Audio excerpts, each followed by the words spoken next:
बिस्मिल्लाहिर्रहमानिर्रहीम। अस्सलाम वालेकुम। आज की वीडियो में हम चैप्टर 3 एक्सरसाइज 3.2 का क्वेश्चन 12 और क्वेश्चन 13 करेंगे। जैसे कि हम पहले ही डिस्कस कर चुके हैं एरिया ऑफ ट्राइंगल को, तो ये जो क्वेश्चन है इसमें कह रहे हैं कि prove by the method of area of triangle that the following points are collinear. Collinear का मतलब है कि पॉइंट्स एक स्ट्रेट लाइन पे हो, ये हमें प्रूव करना है। हम पार्ट 1 कंसीडर कर रहे हैं। पार्ट 1 में 3 पॉइंट्स दिए हुए हैं, तीनों को कोलिनियर शो करना है। पहला पॉइंट 2,3 है, दूसरा पॉइंट हमारे पास है 5,0 और तीसरा पॉइंट है 4,1। शो ये करना है कि ये तीनों पॉइंट्स एक ही लाइन पर हैं। अगर हम इन तीनों पॉइंट्स के ज़रिए एरिया ऑफ ट्राइंगल निकालते हैं और वो एरिया ऑफ ट्राइंगल 0 आ जाए, तो इसका मतलब है कि तीनों पॉइंट्स एक ही स्ट्रेट लाइन पर मौजूद हैं। तो एरिया निकालने का फॉर्मूला है x1 y1 1 यानी कि पहले पॉइंट के कोऑर्डिनेट्स, x2 y2 दूसरे पॉइंट के कोऑर्डिनेट्स, फिर 1 x3 y3 1 तीसरे पॉइंट के कोऑर्डिनेट्स। अब देखते हैं कि ये एरिया 0 आता है या नहीं। अगर ये 0 आ गया तो इसका मतलब ये होगा कि पॉइंट्स कोलिनियर हैं। 1/2, आप चाहें तो 1/2 ना भी लिखें, असल में डिटर्मिनेंट निकालना होता है। तो पहला 2 3 1 5 0 1 4 1 1। किसी भी एक रो या कॉलम के ज़रिए इसे एक्सपेंड कर सकते हैं, तो हम इसे एक्सपेंड कर देते हैं कॉलम 2 के ज़रिए। तो उससे इसकी वजह ये है कि इसमें एक ज़ीरो मौजूद है, जिसमें ज़्यादा ज़ीरो हो उसके ज़रिए एक्सपेंड करना चाहिए। तो हमने क्या किया, पहला फिर उसके बाद पहला सेम साइन फिर अपोजिट साइन, तो 3 विथ अपोजिट साइन तो -3 आ गया। इसकी रो छोड़ देंगे, इसका कॉलम छोड़ देंगे, ये 4 एलिमेंट्स बचे, तो 5 मल्टीप्लाई भी 1 5 आ गया, -4 मल्टीप्लाई 1 4 आ गया। फिर उसके बाद ज़ीरो लिखने की ज़रूरत नहीं, पहले अपोजिट फिर सेम फिर अपोजिट, यानी कि -1 लिखेंगे। फिर उसके बाद ये 1 वाली कॉलम छोड़ देंगे, 1 वाला रो छोड़ देंगे, और 2 मल्टीप्लाई 1 ये हो जाएगा 2, -5 मल्टीप्लाई 1 ये हो जाएगा 5। अब देखते हैं कि ये वैल्यू हमारे पास क्या आती है। तो ये हो जाएगा 1/2 टाइम्स -5 -4 1, -3 मल्टीप्लाई भी 1 -3 आ गया, और 2 मल्टीप्लाई भी -5 -3 मल्टीप्लाई -1 +3 +3 से -3 कैंसिल, 0 0 मल्टीप्लाई 1/2 0, और ये एरिया 0 आ रहा है।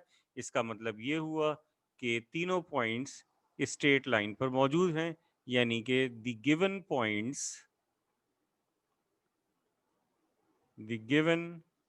points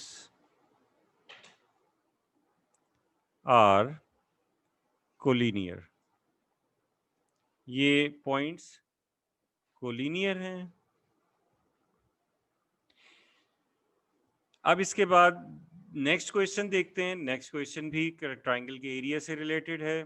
नेक्स्ट क्वेश्चन में आपसे कह रहे हैं कि find the measure of the angle of the triangle, the equations of whose sides are x plus y minus 5 equals 0, x minus y plus 1 equals 0 and y equals 1. Also find its area। और इसके अलावा area भी निकालना है, angle भी निकालने हैं, area भी निकालना है। देखें ये क्वेश्चन जो है इसको एक यूजुअल मेथड के ज़रिए भी किया जा सकता है, जैसे कि हमने पिछली एक्सरसाइज में पढ़ा था, जो कि आपको जो है डिस्क्रिप्शन में उसका लिंक भी मिल जाएगा। उसमें हमने देखा था कि दो स्ट्रेट लाइंस के दरमियान कैसे एंगल निकालते हैं। तो ट्राइंगल की साइड्स के की अगर आपको इक्वेशंस दी हुई हों तो उनके दरमियान एंगल निकाले जा सकते हैं, लेकिन हमें यहाँ पर एक दूसरे तरीके से करना है, क्योंकि थोड़ा सा जो है वो स्मार्ट वे हमें देखना है। तो देखिए, पहली लाइन की इक्वेशन जिसे आप L1 कह रहे हैं वो आपके पास है x plus y minus 5 is equal to 0, और दूसरी लाइन L2 है जिसकी इक्वेशन है x minus y plus 1 is equal to 0, और तीसरी लाइन L3 जिसकी इक्वेशन है y इक्वल्स 1।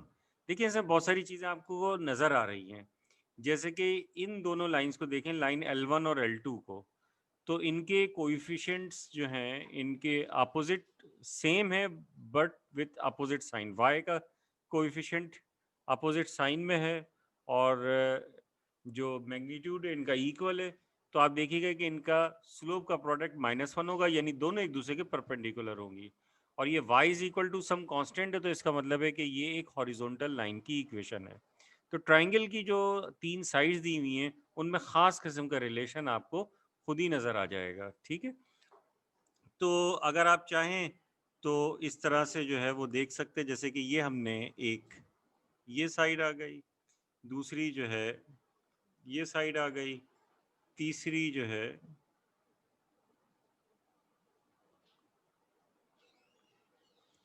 ये साइड आ गई। इसकी इक्वेशन y इक्वल्स 1 लिख दी, इसकी इक्वेशन हमने लिख दी x प्लस वाई -5 इक्वल 0, और इसकी इक्वेशन हमारे पास आ गई x minus y plus 1 equal 0। हमें एरिया निकालने के लिए इन वर्टिसेस की ज़रूरत है। इस पॉइंट को अगर आप A कह देंगे, इसको B कह देंगे, इसको C कह देंगे, ये इक्वेशन 1 हो जाएगी, ये इक्वेशन 2 हो जाएगी, ये इक्वेशन 3 हो जाएगी। तो अगर आपको A निकालना है तो आपको 1 और 3 को सॉल्व करना होगा। जब 1 और 3 को सॉल्व करेंगे तो आप लिखा सॉल्विंग 1 एंड 3। जब 1 और 3 को सॉल्व करेंगे तो हमारे पास 3 से हमारे पास वैल्यू है y इक्वल्स 1। तो ये तो वैल्यू आ गई, इसको पुट कर दीजिए, पुट इन 1। जब 1 में पुट करेंगे तो 1 इम्प्लाइज x ऐसी लिखा, y की जगह y की वैल्यू 1 लिखी, -5 इज इक्वल टू 0। और इसके बाद अब क्या हो जाएगा, 1 -5 -4, -4 दूसरी तरफ जाके +4 हो जाएगा, तो x की वैल्यू +4 आ गई। तो x 4 और y 1, तो पॉइंट A के कोऑर्डिनेट्स आ गए 4, 1। अब पॉइंट B निकालना है।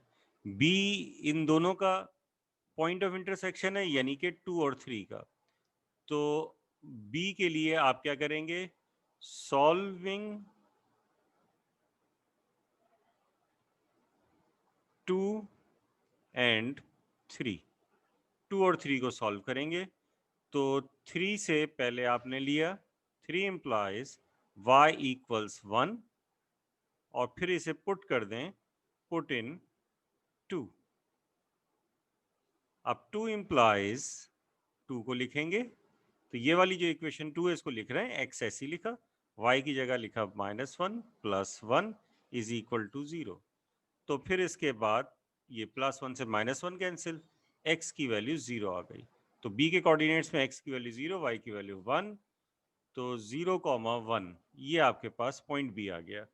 C कैसे निकालेंगे, C इन दोनों को सॉल्व करेंगे, तो फिर C के लिए आपने लिखा सॉल्विंग 1 एंड 2। अब जब ये सॉल्व कर रहे होंगे तो इसमें क्या तरीकेकार होगा, इसमें आप ये लिखें 1 ऐसी लिखें, यानी कि 1 इम्प्लाइज, तो ये हो जाएगा x plus y -5 is equal to 0। फिर लिखें 2 इम्प्लाइज, तो ये हो जाएगा 2 implies x -y plus 1 is equal to 0। इसके बाद इन दोनों को ऐड कर दीजिए इक्वेशंस को। जब आप ऐड करेंगे तो ये +y से -y कैंसिल हो जाएगा, और अब आपके पास x प्लस x 2x हो जाएगा, -5 plus 1 -4 is equal to 0। Minus हो जाएगा +4 हो जाएगा, 2x इज इक्वल टू +4, और फिर उसके बाद 2 उधर जाके डिवाइड होगा, तो 4 डिवाइड बाई 2 2, तो x की वैल्यू 2 आ गई। इसको पुट कर दीजिए 1 में या 2 में, जिसमें चाहें, तो हम रख देते हैं 1 में, जैसे पुट इन 1। अब आपने लिखा 1 इम्प्लाइज,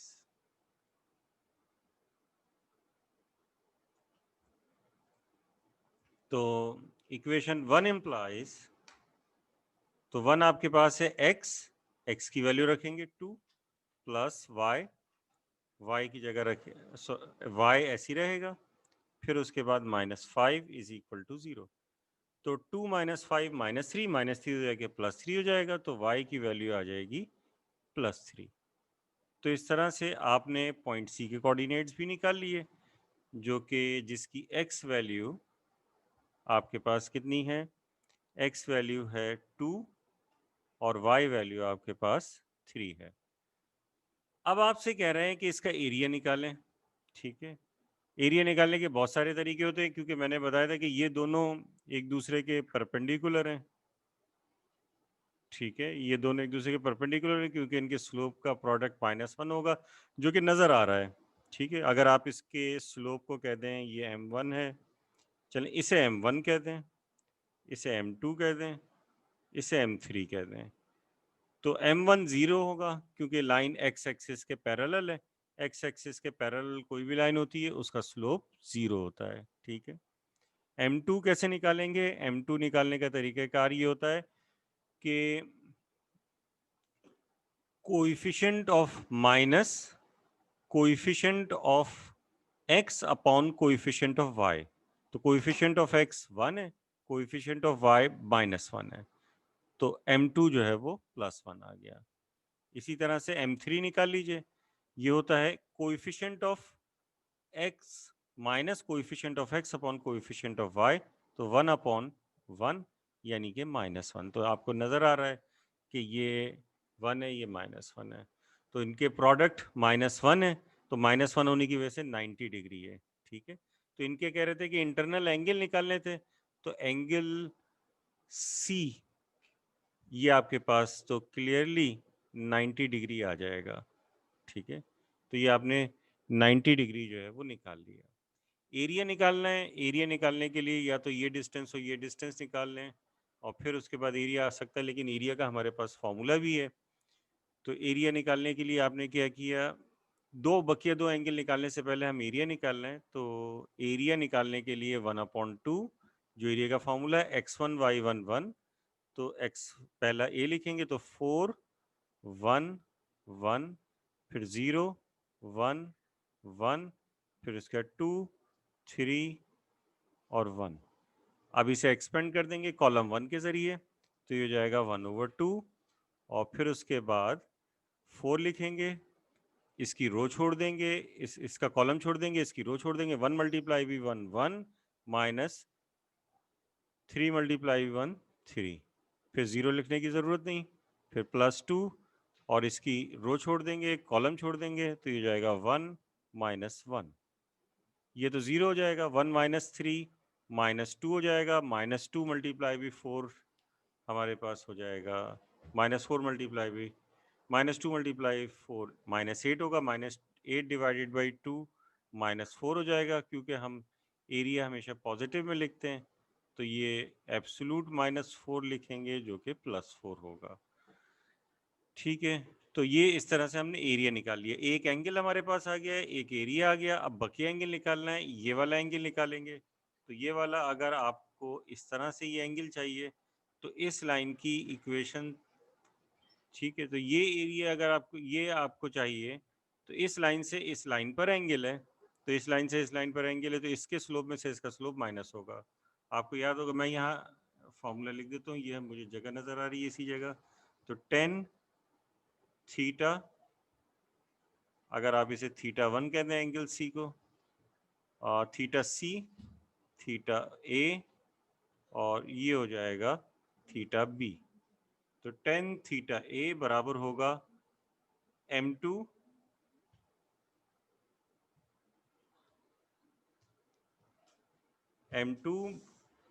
बल्कि इसमें से इससे इस लाइन पर है तो m3, m2 तो है ही नहीं यहाँ पे, तो m3 - m1 divided by 1 - m1 m3। तो अब आपके पास 10 θa बराबर हो जाएगा m3 1 है, माइनस और m1 0 है, डिवाइडेड बाई 1 - m1 m3, तो 1 0 × 1। तो ये आपके पास 1 आ जाएगा। ठीक है, तो थीटा ए टेन थीटा 1 कब होता है? टेन थीटा 1 होता है 45 डिग्री पे, तो ये आ जाएगा 45 डिग्री। ठीक है, तो ये आपने एंगल निकाल लिया, 45 डिग्री आ गया। यहाँ लिख दें angle A 45 degree, angle A या इसे आप कह रहे हैं थीटा ए, ये 45 डिग्री है। अब अगर ट्राइंगल के दो एंगल आ जाएं तो नया फॉर्मूला लगाने की जरूरत नहीं। आपको पता है ट्राइंगल के तीनों एंगल का सम 180 होता है, तो बकिया दो उसमें से निकाल दें।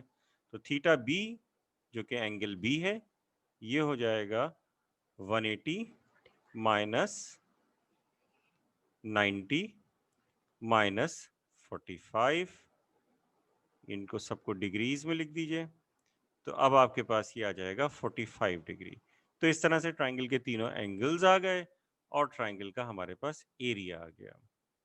ठीक, अगर आपने हमारा चैनल सब्सक्राइब नहीं किया है तो आप इसे सब्सक्राइब कर सकते हैं। अगर हमारी वीडियो आपको पसंद आई तो इसे लाइक कीजिए, शेयर कीजिए।